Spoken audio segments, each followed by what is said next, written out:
Ilo nataka nimshauri tu Harmonize. My brother, nyimbo nyingi haziwi kubwa kwa sababu ya neno timing. Kipindi hiki cha mwezi mtukufu wa Ramadhani, huwezi kuachia nyimbo katikati ya mfungo wa Ramadhani ukategemea kafanya vizuri. Ni uongo. Hautapata promotion kubwa ambao wewe unastahili. Kwa mfano, ma influencers na ma TikToker wengi wameacha kufanya challenge za muziki kwa sababu ya mfungo wa mwezi mtukufu wa Ramadhani. So mtu kafunga, huwezi kwenda kumchezesha mtu wimbo. Otherwise uachie wimbo ambao utakuwa unahusika na maudhui ya Kiramadhani, kwa sababu watu wengi wako kwenye mfungo. Watu wengi sasa hivi hawasikilizi nyimbo, yani watu wengi wameconcentrate na mfungo. Huwezi kumwambia mtu sikiliza ngoma yangu mpya, utakosa watu wengi. So ngoma nyingi huwa zinashindwa kufanya vizuri kwa sababu ya timing, reaction, mapokezi ya mashabiki yatakuwaje? Hiyo ni tatizo. Harmonize ameeleza wazi kwamba tayari amemlipa Sara euro 50,000 ambao ni zaidi ya milioni 149 huko. Ameshamlipa Sara.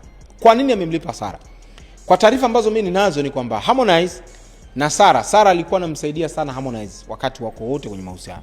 Vitu vingi, hata kwenye kuwekeza asset nyingi Sara alikuwa kahusika. Masuala si nyumba, si viwanja, Sara alisaidia na alihusika kwa asilimia kubwa sana mimi ninavyosikia. 2022 au 2023 Sara alienda mahakamani kutaka kulipwa na Harmonize. Na watu wengi walizungumza vitu vingi sana kwamba Harmonize baada ya ile issue amewekewa kizuizi cha kwenda Ulaya.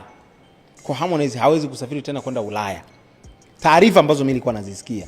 So manake kulikuwa hakuna namna zaidi ya Harmonize kumlipa Sara ili awe free aendelee na mambo yake. Umefanya jambo la msingi sana, kwa sababu hata wewe kama binadamu itakufanya uwe na moyo mweupe, moyo ufunguke. If you follow me and you will know where I came from, you know story about Sara, you understand? After broken up so many years, we had a quarrel, you understand? We had to go to the court and do that, you understand? I had to involve my lawyer. But I'm in a point in the life, you understand? I really do, you understand? We all know perfect, and I really do where I came from. And if I'm gonna be honestly, na mchango wake mkubwa, and I remember all the support, you understand? So there's no way of being out there and doing all that. So I had to call her. I cut my family, her family and my family, after involving my wife as well, you understand? So yeah, we agreed. So we had a settlement and we agreed. Mlipe kiasi pesa, which is like a 50,000 euro.